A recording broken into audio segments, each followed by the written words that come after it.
হরে কৃষ্ণা। আজ আমরা যাচ্ছি ভগবান শ্রীকৃষ্ণদেবের দাদা বলরাম দেবের জন্মদিনে। তো কেমন করে পালন করা হয় অবশ্যই তোমাদের দেখাবো। চলো তাহলে দেখা যাক। হরে কৃষ্ণা।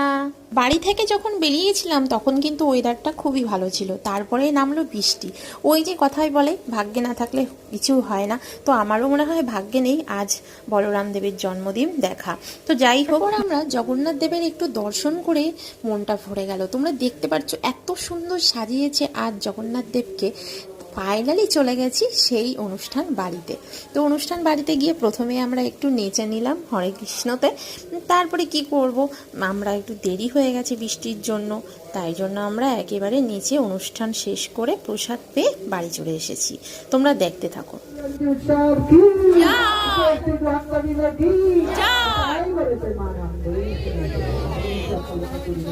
জয়